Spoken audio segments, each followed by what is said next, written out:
South Park didn't just mock J.D. Vance, they tore him apart in front of millions, turning him into Trump's whiny man-baby sidekick in one of the most viral roasts of the season. From the bizarre tallywhacker gags to the outrageous baby oil for Satan moment, the episode made sure Vance's debut was unforgettable for all the wrong reasons. Clips exploded across social media, laughter mixed with shock, and suddenly everyone was asking the same thing. How would he react to being humiliated on TV this badly? South Park has done it again with their takedowns of the cartoonish Donald Trump, and the clips are going mega viral. Stay tuned because I have all the humiliating details. South Park has always had a way of taking real-life figures and blowing them up into something so exaggerated, so ridiculous, that you can't help but laugh even when the truth underneath feels uncomfortably real. In Season 27, Episode 2, titled Got a Nut, the spotlight turned to Donald Trump, Kristi Noem, and for the first time, J.D. Vance. And wow, did they go hard. Vance, now known across politics as Trump's running mate, was introduced in the most humiliating way possible, portrayed as a tiny, stupid man-baby stumbling around at Trump's feet. It wasn't just a jab at his loyalty, it was South Park's way of cementing an image of Vance as a powerless sidekick who exists only to nod along and get kicked around. That image, once burned into the public imagination, is hard to shake off. A few years ago, I had to put my puppy down by shooting it in the face, because sometimes doing what's important means doing what's hard. The episode didn't stop with Vance. Kristi Noem was dragged into the chaos too, appearing in a grotesque ICE recruitment ad. She confessed to shooting her dog, only for the scene to spin into something even darker and funnier as her heavily Botoxed face literally melted away. It was brutal satire that mocked not just her scandal, but the way political figures desperately try to control their image while the truth leaks through the cracks.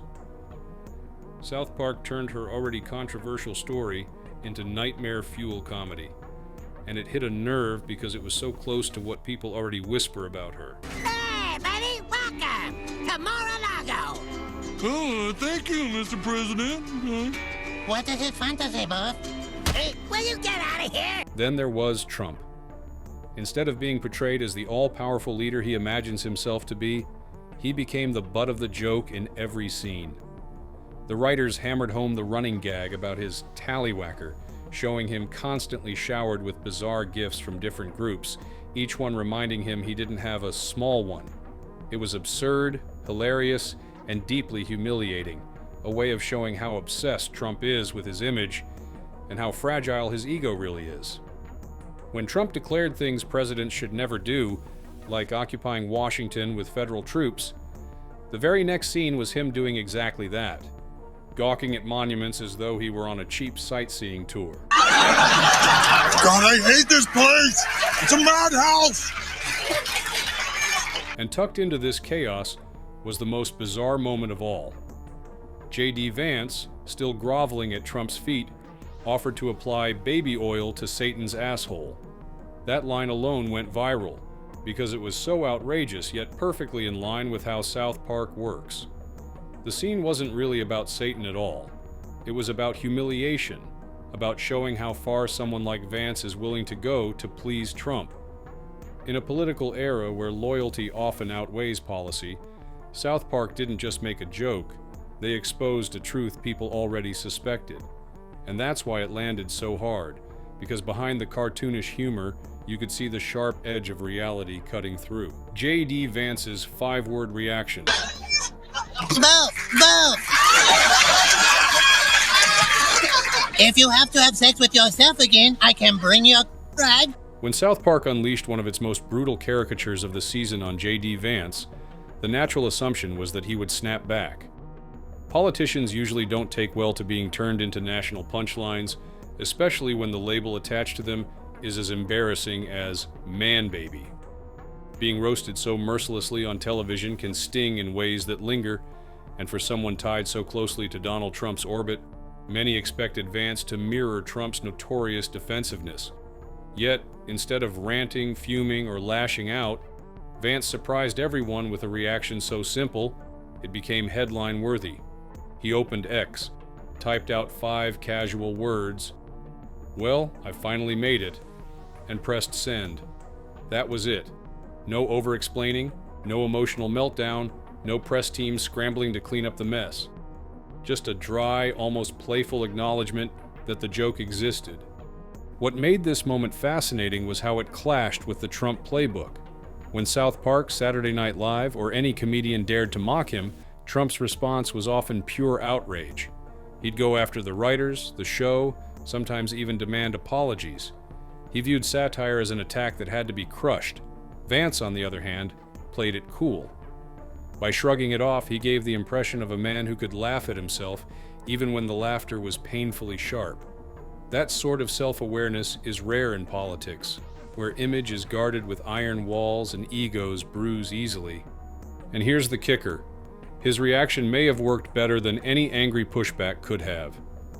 In today's world, where viral clips and memes spread faster than any campaign speech, trying to fight the joke usually only makes it louder. By embracing it, Vance robbed the insult of its power. Instead of looking humiliated, he looked oddly confident, like someone who knows that if you're animated on South Park, you've hit a strange milestone of cultural relevance. It doesn't matter if the portrayal was flattering or cruel, being in the episode itself signals that you've arrived in the conversation that millions are watching. That's why his 5 words felt like more than a throwaway post. They were a calculated shrug, a way of saying he wasn't rattled. In a political climate where outrage is currency, Vance did the opposite. He diffused the fire. That may not win over every critic, but it painted him as someone who can endure the circus with a straight face. And in an age where satire shapes reputations just as much as policy, sometimes the smartest strategy isn't to fight the caricature, but to own the fact that you've become one. Colbert piles on with Whittlepoint's Vance. Whittlepoint's Vance. Whoa. Just when it looked like South Park had pushed J.D. Vance as far as humiliation could go, Stephen Colbert came charging in and made sure the fire kept burning. On his late-night stage, he unveiled Whittlepoint's Vance, a parody so exaggerated it almost felt like a cartoon had come to life. Colbert wore a tiny baby crown, spoke in a squeaky, childish voice, and demanded absurd things like, "I want my river raised for my birthday." The bit was hilarious, but it also carried a sharp edge. Colbert wasn't just poking fun, he was locking Vance into the same man-baby image that South Park had already branded him with. By exaggerating it to the extreme, Colbert turned a single joke into a cultural echo chamber. I believe that diplomacy should be the cornerstone of any foreign policy. And I can see Russia from my house. What made the parody sting even more was the speed of it. South Park aired its takedown, and within days, Colbert was reinforcing the exact same theme. That kind of timing shows how modern satire works. It's relentless, it piles on, and it doesn't give the target time to breathe. Once a narrative takes hold, other comedians jump on board, and suddenly a politician isn't just being roasted in one show. They're being lampooned across platforms. Think of how Saturday Night Live forever cemented Sarah Palin with the "I can see Russia from my house" line, even though she never actually said it, or how Colbert's savage performance at the White House Correspondents' Dinner in 2006 left George W. Bush visibly shaken and defined how people viewed him for years. These jokes outlive the headlines they spring from. For J.D. Vance, that meant the man-baby label wasn't going to fade after a single South Park episode. Colbert's parody gave it legs, spreading the image to a whole new audience that may not even watch South Park. When multiple comedians tell the same joke, it starts to sound like truth, and the caricature becomes the reality. That's the real danger of political satire. It doesn't just mock, it rewires how people think about a public figure. Vance might have played it cool with his 5-word reaction online, but Colbert's skit proved the mockery had already moved beyond him. The more it spreads, the harder it is to shake off, and suddenly, a powerful politician can be remembered less for their policies and more for the punchlines that follow them everywhere. Why South Park's political satire still hits hard. For years, South Park has been dismissed by critics and politicians as nothing more than crude comedy, yet time after time, the show proves it can still strike a nerve. Season 27 has taken things to another level, leaning fully into real image parodies and no-holds-barred exaggeration. The White House may call the show irrelevant, but the clips tell a very different story. Within hours of airing, the humiliating takedowns of Trump, J.D. Vance, and Kristi Noem were all over social media, trending faster than any official press release. That alone shows the cultural weight South Park still carries in a world where memes and viral videos spread further than policy speeches. Leading the White House to claim the show, quote, hasn't been relevant for over 20 years. But actually... Hey, buddy, welcome to Mar-a-Lago. The key to South Park's staying power lies in its unapologetic style. The creators don't just poke fun. They exaggerate reality to such extremes that the line between parody and truth becomes blurred. Watching Trump obsess over his tallywhacker or seeing Vance reduced to an infantile errand boy feels absurd, but it also captures what critics already believe about them. That's why it resonates. Viewers laugh because the satire is ridiculous, but they also nod because the humor is rooted in real perceptions. It's this mix of shock and recognition that makes the jokes stick long after the credits roll. History proves how powerful this kind of humor can be. Richard Nixon left office over 50 years ago, yet his scandals still make him a punchline today. The difference is that Trump and his allies don't have to wait decades for the ridicule to settle in. They are mocked in real time. Every bizarre speech, every scandal, every viral moment becomes raw material for comedians who waste no time turning it into something unforgettable. In this way, South Park isn't just comedy, it's a running commentary that captures the absurdity of politics as it unfolds. From heir apparent to man-baby minion, J.D. Vance just got himself a wild ride between Trump's throne and South Park's spotlight. For J.D. Vance, this is where things get tricky. By being introduced as Trump's man-baby sidekick, he's now permanently tied to an image crafted by satire rather than reality. Once a label like that takes off, it becomes shorthand for how people view him, no matter how serious he tries to act in public. Trump himself is the ultimate example of this, mocked so relentlessly that parody often feels indistinguishable from his actual persona. South Park has simply amplified what critics have said all along, and the result is a cultural echo chamber where the jokes often matter more than the policies. That's why the show still hits hard. It doesn't aim to play fair or polite. It strips away the seriousness of politics and exposes the ridiculous side that people can't ignore. Whether you love or hate the message, you can't escape the punchline. And in today's climate, that punchline spreads faster than the truth itself. The bigger picture.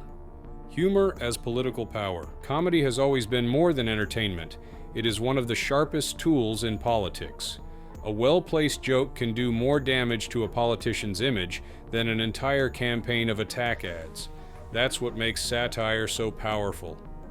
J.D. Vance being portrayed as a man-baby on South Park might seem silly at first, but that image carries weight. Long after debates about taxes or immigration are forgotten, people will still remember the cartoon version of Vance waddling behind Trump. Humor sticks because it simplifies a complicated person into a single unforgettable picture. And Trump officials are trying to show they're in on the jokes, not just the butt of them. Vance posting on X today, well, I've finally made it. So let's get out there and get him, recruits. Together we can make it happen. What makes this case interesting is how Vance responded. He didn't blow up or try to fight the joke, which is the instinct many politicians have. Instead, he leaned into it with his 5-word post. Well, I finally made it. That kind of self-awareness changes the impact. Instead of looking weak or defensive, Vance looked like someone who understood the game. He recognized that once satire comes for you, you're part of the larger pop culture conversation. By owning the joke, he stopped it from owning him completely. But even so, there's no escaping the long-term effect. Satire has a way of defining public figures, sometimes permanently. Think about how Saturday Night Live shaped the way many Americans saw Sarah Palin, or how late-night comedians cemented caricatures of George W. Bush. those impressions didn't just entertain, they influenced how voters thought about competence and personality. The same thing is happening with Vance now. Whether he likes it or not, millions of people will associate him with the image of a man-child serving Trump. That's the bigger power of humor in politics. It doesn't argue policy, it doesn't dissect legislation, it goes straight for identity. And once your identity is turned into a running gag, it is almost impossible to shake it off. For Trump, the parody has become inseparable from reality. He is mocked so often that people sometimes confuse the jokes with actual events. For Vance, the risk is being dragged into that same cycle, not as a leader in his own right, but as the permanent sidekick in Trump's punchline.